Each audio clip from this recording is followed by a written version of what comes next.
Cover crops can provide multiple soil health benefits, such as reducing erosion and nutrient loss, in addition to improving the overall physical, chemical, and biological structure of the soil. In Ohio, one of the problems with establishing cover crops after corn is making sure that they are planted early enough to obtain enough growth for the winter.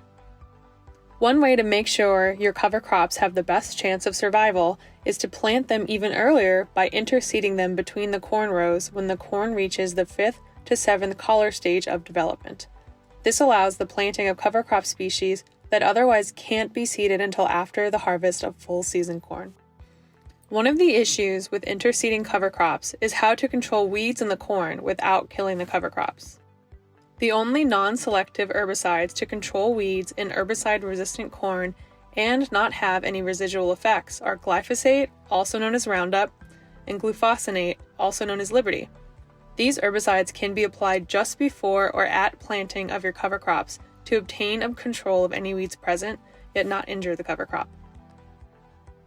The problem with this herbicide strategy is that there can be enormous weed pressure at the time of the post-emergence herbicide application and the selection of herbicide-resistant weeds. This year at the Farm Science Review, the Agronomic Crops team utilized a single 6 by 7 foot plot to demonstrate how low-rate pre-emergence herbicide applications may affect the establishment of cover crops interseeded into corn at the V5 stage. The corn was planted in the north-south direction, and 8 different herbicide treatments were later sprayed perpendicular to the rows of corn.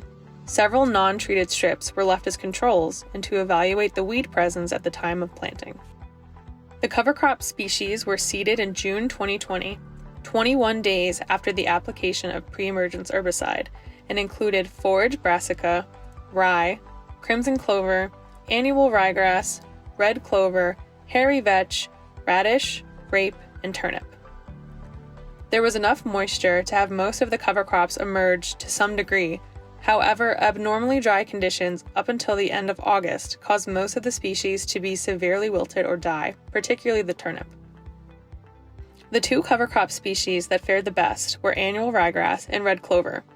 These 2 species appeared to survive all 8 herbicide combinations extremely well. The only exception was that some red clover plants had some white leaves from the balanced flex treatment, but the overall biomass did not seem to be too affected. The low precipitation rates most likely increased herbicide dissipation, in addition to not properly activating the pre-emergence herbicide, causing these 2 species to survive every treatment. Unfortunately, due to the dry weather conditions, we weren't able to capture all of the information we wanted from this year's demonstration. However, in order to protect your investment in cover crops, it is still important to know what herbicides were applied in your corn or soybeans before you attempt to plant cover crops, whether they are interseeded or planted in the fall.